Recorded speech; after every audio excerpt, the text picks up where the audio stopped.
Tapi ingat untuk jangka panjang ya, lebih dari 5 tahun. Jangan untuk jangka pendek ya. Jangan sekarang misalnya investasi di saham, 3 bulan lagi mau untuk beli rumah gitu, nanti kalau harganya turun gimana ya kan, rugi kita ya. Jadi pastikan juga ya instrumen investasinya apa, cocok nggak dengan tujuan keuangannya, cocok nggak dengan profil risiko kita. Kalau kitanya konservatif ya, takut-takut gitu, takut-takut kehilangan uang, jangan investasi di saham ya, investasi di yang risikonya rendah. Dan pastinya nih yang paling gampang buat kita adalah tetap investasi tapi rutin tiap bulan ya. Mungkin Jessica pernah dengar ya sama teman-teman ya dollar cost averaging atau DCA. Nah itu berarti kita investasinya setiap bulan rutin, nggak lihat kapan harga naik, kapan harga turun. Jadi terus aja di top up terus investasinya, kita nggak usah ngecek-ngecek naik turun nanti malah stres gitu ya. Jadi pastikan itu hanya untuk investasi yang jangka panjang aja. Jadi kalau dilihat mana yang lebih penting, dua-duanya sama-sama penting. Jadi harus tetap kerjakan dua-duanya, nabung dan investasi. Wow, oke. Keren banget ya Kak ya. Oke, oke. Agak ini ya, ngelek-ngelek ya. Iya, nggak apa-apa Kak. Gimana nih Kak? Boleh dilanjutin lagi? Oke, udah sih kalau yang tadi. Jadi intinya tetap aja investasi dan nabung dua-duanya tetap aja dikerjakan, nggak usah takut mau resesi gitu aja teman-teman ya. Oke, wow.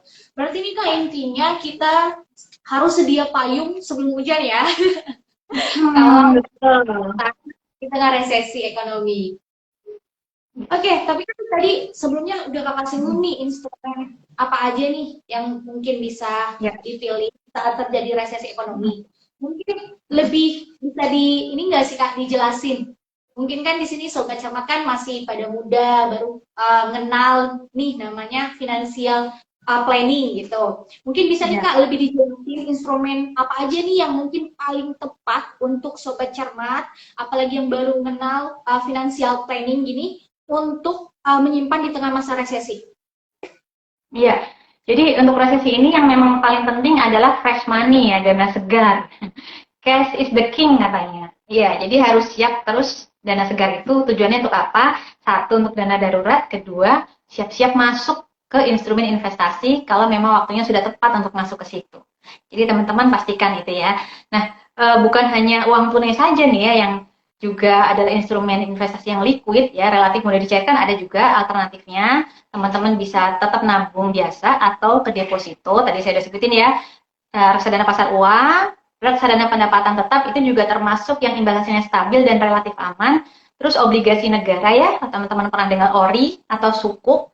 Kemudian emas itu juga adalah opsi-opsi untuk teman-teman menyimpan dana di masa resesi. Dan untuk jangka panjang yang aman, terutama untuk teman-teman yang profil resikonya konservatif, bisa pilih emas ya. Ini kalau yang konservatif.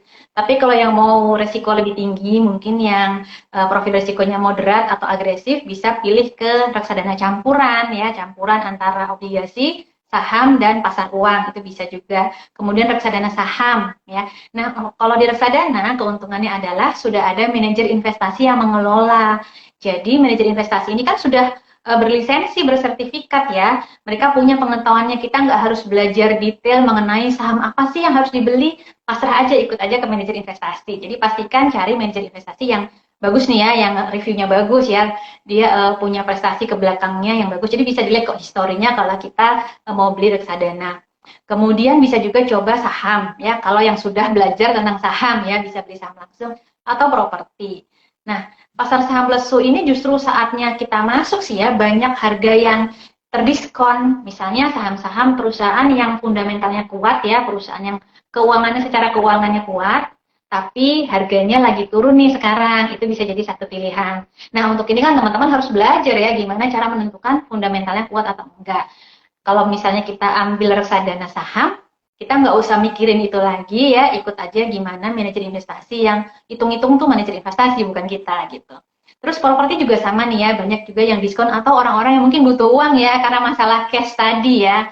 Namanya kebutuhan cash pasti akan semakin besar selama resesi. Jadi orang-orang yang punya properti lebih biasanya akan menjual dengan harga yang relatif lebih murah. Jadi sebenarnya banyak pilihan di luar sana asal kita punya cuannya. Gitu ya sih Kak. Wow. Oke. Ah, kalau Lita, Ya, ya sih Kak. aku pikir sinyalnya unstable lagi. Oke, Oh, ya.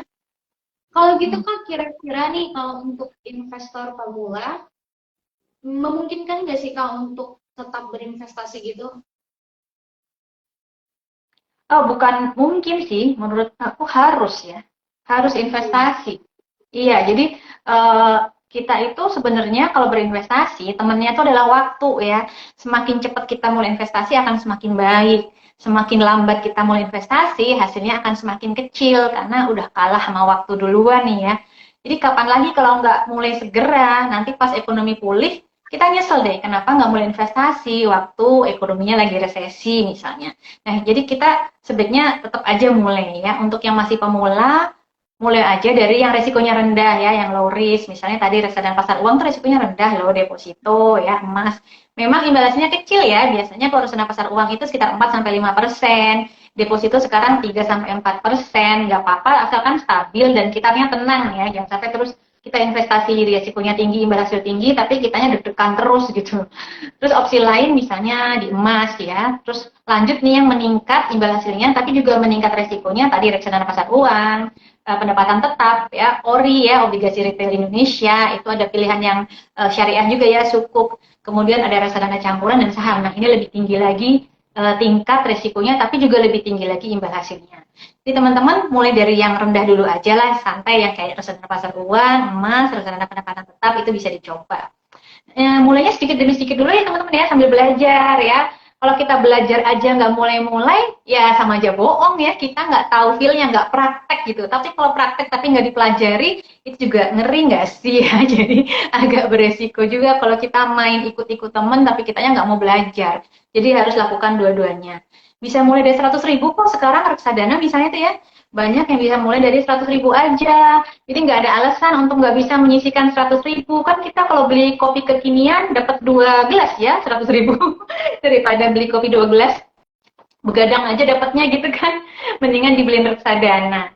Jadinya kita akan berikutnya kalau udah terbiasa akan terbiasa terus. Jadinya kalau nggak ngeluarin buat investasi kok kayak ada yang kurang gitu ya. Tapi ya itu pastikan lagi tadi ya yang udah disebut Jessica ya, keuangan yang sehat dan stabil ya, punya asuransi, punya dana darurat, kemudian jangan punya utang konsumtif ya, usahakan utang kalau bisa sih nggak ada, tapi kalau terpaksa ya untuk hal-hal yang produktif aja. Gitu ya Jessica. Wah, menarik banget nih Kak. Mungkin sobat cermat, apalagi yang masih muda nih, harus banget nih ya Kak untuk belajar gimana nyusun financial planning dari sekarang, gimana untuk berinvestasi, biar masa tuanya juga uh, nyaman, aman gitu ya Kak ya, Iya kira-kira. betul. Wah, oh iya, tapi sebelumnya jangan lupa nih sobat cermat. Mungkin sobat cermat di sini masih ada nih yang mungkin pengen didiskusiin, pengen ada yang ditanyain. Jangan sungkan untuk isi kolom komentar, bertanya di kolom komentar, karena nanti di akhir sesi kita akan pilih 2 penanya terbaik yang berhak mendapatkan voucher belanja online senilai Rp100.000. Langsung aja nih ya diisi kolom komentarnya. Oke, tapi selanjutnya nih Kak, wait. Uh, Iya, iya. Kira-kira nih Kak, apa nih hal-hal yang mungkin harus diperhatikan dan diwaspadai ketika kita melakukan investasi? Yang paling utama sih ya yang jadi concern aku dan banyak financial planner lainnya adalah kami tuh khawatir teman-teman tergoda investasi bodong. Itu yang paling utama. Karena apa? Saat resesi ini nih biasanya semakin banyak oknum ya, oknum yang mencari keuntungan dengan menawarkan investasi bodong. Semakin banyak karena mereka tahu nih ya orang-orang di luar sana itu lagi ketakutan resesi, bingung mau naruh uangnya di mana ya nggak sih? Akhirnya kalau ada tawaran-tawaran yang kayaknya agak-agak menggoda, gampang banget buat ini dikibulin ya, gampang banget buat diajak. Makanya teman-teman harus waspada. Nah, caranya gimana ya? Kita harus tahu suatu investasi itu harus legal dan logis ya. Legal artinya ada basic perundang-undangannya. Jadi misalnya nih, kalau teman-teman mau ke bank ya, mau naruh uang di bank, bank itu harus ada legalitasnya, yaitu apa? Sudah berizin dan diawasi OJK, gitu misalnya. Kemudian kalau ada marketplace atau agregator ya di luar sana yang menjual produk reksadana, ya macam-macam asuransi, itu kita juga harus pastikan sudah diawasi dan terdaftar di OJK, ya. Kalau bank itu biasanya di BI, kemudian untuk sistem pembayaran itu bisa di BI juga. Tapi kalau OJK itu biasanya produk-produk investasi yang sifatnya kertas paper ya. Kalau investasi yang fisik komoditas, misalnya emas atau kripto, itu harus ada izin dari Bapepti. Bapepti ini di bawah Kementerian Perdagangan. Jadi teman-teman harus cek. Tapi ceknya jangan di website produk investasi itu, ceknya di OJK misalnya. OJK ada daftarnya kok. Apa aja sih misalnya agen penjual reksadana yang punya izin OJK itu apa aja, itu ada daftar. Jadi pastikan ada di daftar itu. Kemudian yang kedua logis. Logis artinya apa? Harus masuk akal ya, harus masuk akal investasinya itu seperti apa. Jangan sampai nanti kita terjebak investasi yang agak-agak berbau judi atau yang harus cari kaki-kaki itu misalnya ya. Jadi nanti kita cari kaki ngasih ke kita, setor ke kita, terus dia harus cari kaki lagi. Itu kan aneh ya. Oh, jadi kayak MLM katanya produk investasi. Jadi harus pastikan ya teman-teman ya, jangan sampai kita itu tergiur investasi yang menjanjikan imbal hasil tinggi dalam waktu singkat. Ya, investasi bebas resiko. Nggak ada investasi yang bebas resiko. Kemudian investasi imbal hasil tinggi kalau lebih dari 25% per tahun itu juga harus dicurigai ya. Namanya investasi nggak bisa menjanjikan berapa investasinya ya. Kadang beda-beda, kecuali investasi yang resiko rendah kayak deposito, reksadana pasar uang, obligasi, itu memang bisa pasti imbal hasilnya berapa karena memang resikonya sangat rendah. Tapi kalau yang resiko tinggi, imbal hasil tinggi, kalau lebih dari 25% itu sudah patut dicurigai ya teman-teman ya. Itu satu. Kemudian justru saat resesi ini adalah momen terbaik untuk kita berhati-hati ya, berhati-hati dan belajar ya. Itu tadi, karena banyak banget investasi bodong di luar sana, semakin kondisi ekonomi kita semakin lemah, semakin menurun, justru investasi bodong makin bertaburan di luar. Jadi teman-teman harus waspada. Oke. Seru banget nih ya Kak ya. Halo, Kak Yolita. Iya, iya. Oke, aku takut banget nih kamu tebal. Gimana? Masih jelas kok, cuma agak patah-patah aja dikit. Oke, nggak apa-apa nih Kak. Mungkin karena temanya menarik mungkin kali ya Kak. Oke, kalau gitu nih Kak, tadi kan kita udah beberapa kali nih mention reksadana pasar uang, reksadana Ya, obligasi, reksadana saham. Tapi mungkin sobat cermat sekalian mungkin masih sedikit awam ya Kak mengenai hal ini. Mungkin bisa dijelasin Kak biar kita makin paham lagi, makin enak lagi diskusinya Kak. iya. Untuk reksadana ya, Jessica ya? Iya benar Kak. Iya, oke. Reksadana ini seperti kalau misalnya kita itu, kalau saya analogikan ya, dianalogikan kayak kita beli rujak. Kalau kita mau bikin rujak sendiri, kita beli ke pasar, buahnya kan harus kiloan ya, minimal sekilo gitu. Mangga sekilo, kedondong sekilo, jadi harus banyak-banyak belinya. Tapi kalau kita beli di tukang rujak, kita bisa dapat porsi kecil-kecil untuk setiap buah. Nah, sama, reksadana juga seperti itu. Kalau kita beli produknya langsung, misalnya obligasi, itu kan minimal 1 juta ya obligasi ya. Kita nggak bisa beli lebih rendah dari itu. Terus kalau obligasi swasta, itu biasanya lebih tinggi lagi total yang harus kita beli minimalnya.